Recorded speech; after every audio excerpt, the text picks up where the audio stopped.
Hello বন্ধুরা, welcome to my channel. আজকে আমাদের দীঘা ভ্রমণের তৃতীয় দিন। আজই আমরা দীঘা থেকে কলকাতায় ফিরে যাব, তাই সকাল সকাল আমি আর ভূমিতের বাবা মিলে চলে এসেছিলাম সি বিচে একটু সময় কাটানোর জন্য।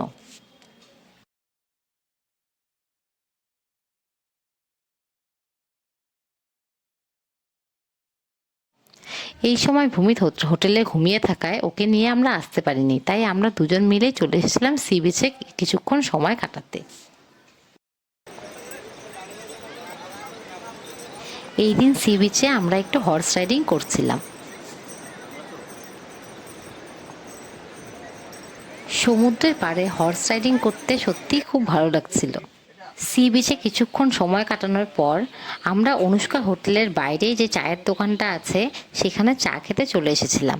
যদিও সকালবেলা এই হোটেল থেকে ফ্রিতেই আমাদেরকে চা দিয়েছিল, তবুও আমরা হোটেলের রুমে ওঠার আগেই নিচ থেকে একবার চা খেয়ে নিয়েছি। আর এই সোজা রাস্তাটা ধরে গেলেই সি বিচ। এই যে আমরা এখন দীঘা সাইট সিনের জন্য সবাই রেডি হয়ে গাড়িতে বসে গেছি। আমরা অনুষ্কা হোটেলের সামনে থেকেই একটা গাড়ি রিজার্ভ করে নিয়েছিলাম, এটা করেই আমরা আজকে দীঘা সাইট সিন করবো।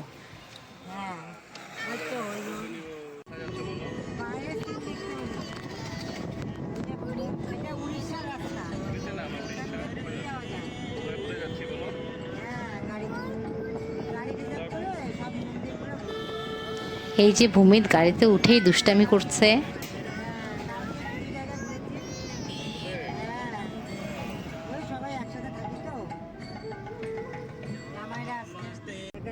এই যে ভূমিত ওর দিদার ব্যাগ নিয়ে খেলছে, এটা নাকি ওর মানি ব্যাগ। ভূমিত পেছনে ওর দাদাই আর ওর বাবার সাথে বসেছিল আর খুব দুষ্টমি করছিল।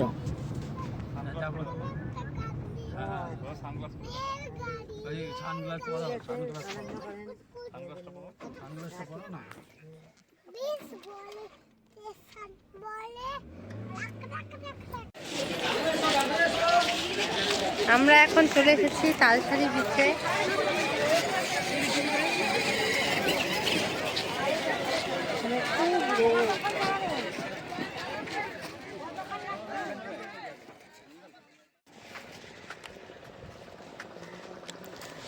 এটা হলো আমাদের first destination Talsari sea beach.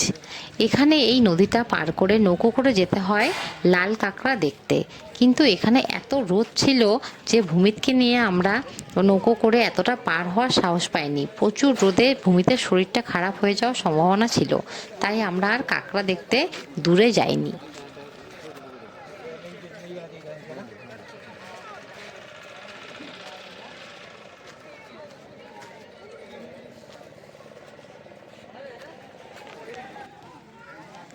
এরপরে আমরা চলে এসেছিলাম আমাদের সেকেন্ড ভিউ পয়েন্ট চন্দ্রেশ্বর মন্দিরে। এই মন্দিরটাও খুব সুন্দর, এগুলো উড়িষ্যায় পড়েছে, আর এখানকার মন্দিরের আদলগুলো ছিল উড়িষ্যার মন্দিরের আদলে তৈরি। এই মন্দিরের সামনে একটা দিঘি আছে, এখানে পা ধুয়ে এই মন্দিরে প্রবেশ করতে হয়।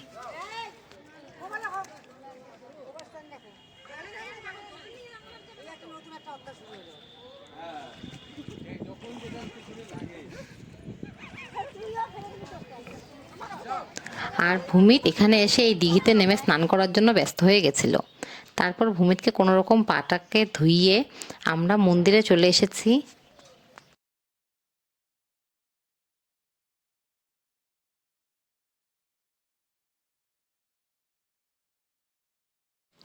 এই মন্দিরটাও খুব সুন্দর, এখানে শিব ঠাকুর প্রতিষ্ঠিত।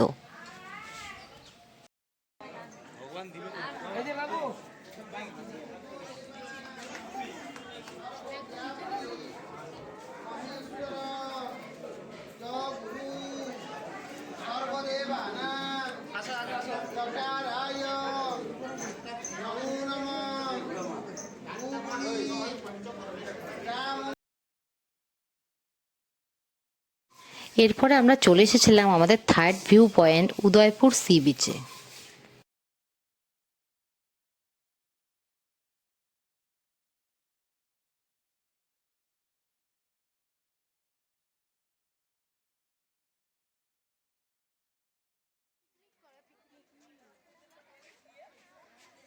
এই উদয়পুর সি বিচটা খুব সুন্দর একটা পিকনিক স্পট। এখানে অনেকেই পিকনিক করতে এসেছিলেন।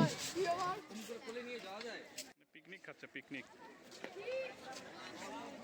যে এই পাশেও পিকনিক।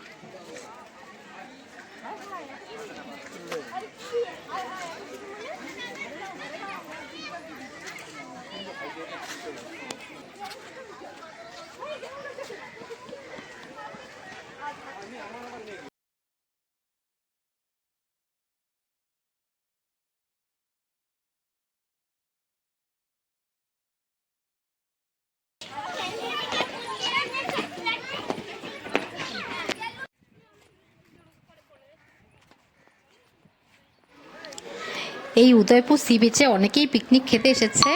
চারদিকেই প্রচুর পিকনিকের গাড়ি, আর সবাই এই পাশে বসে পিকনিক খাচ্ছে।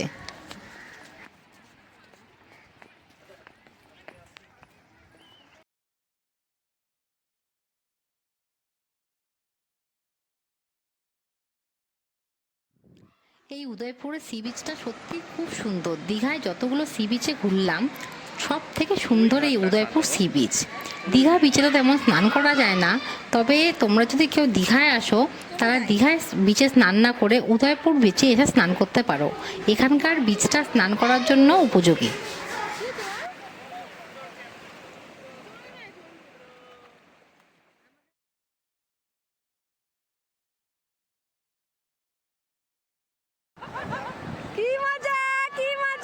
সমুদ্রে এসে সব থেকে বেশি আনন্দ করেছিল ভূমিত আর ভূমিতের বাবা। দুইজনই একদম সমুদ্রে স্নান করার জন্য ভীষণই এক্সাইটেড। তাই এখানে এসেও দুজনই নেমে পড়েছে সমুদ্রে। দুজন নাকি স্নান করেই রুমে ফিরবে।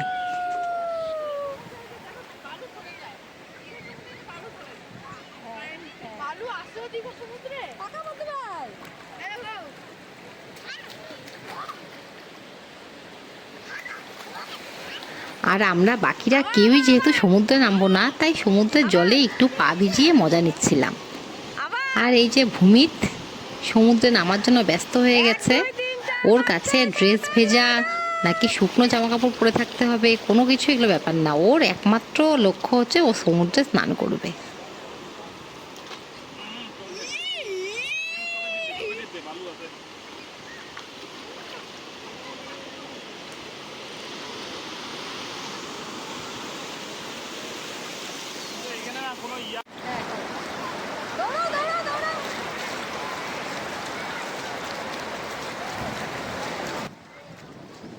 ভূমিত এখন ওর মামুনিকেও টেনে নিয়ে যাচ্ছে সমুদ্রে স্নান করাবে জন্য।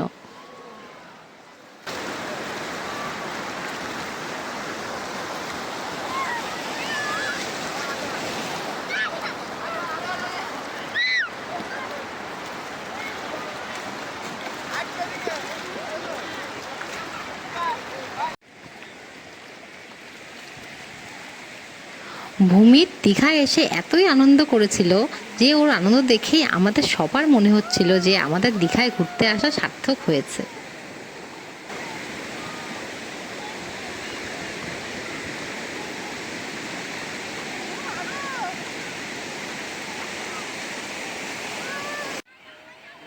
ভূমিতকে নিয়ে ওর বাবা শেষ পর্যন্ত নেমে গেছে সমুদ্রে স্নান করার জন্য।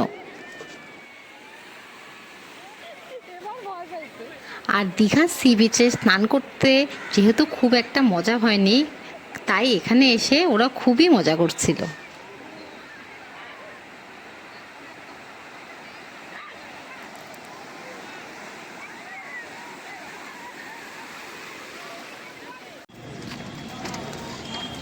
এই যে আমরা দীঘা স্টেশনে চলে এসেছি।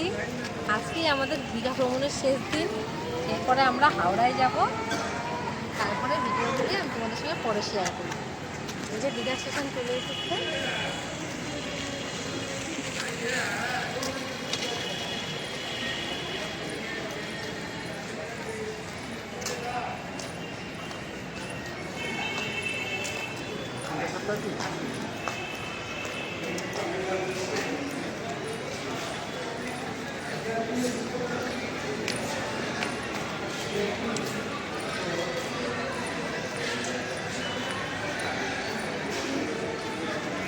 আমরা কান্দারি এক্সপ্রেসে করে হাওড়ায় যাব। দীঘা স্টেশনটাও খুব সুন্দর।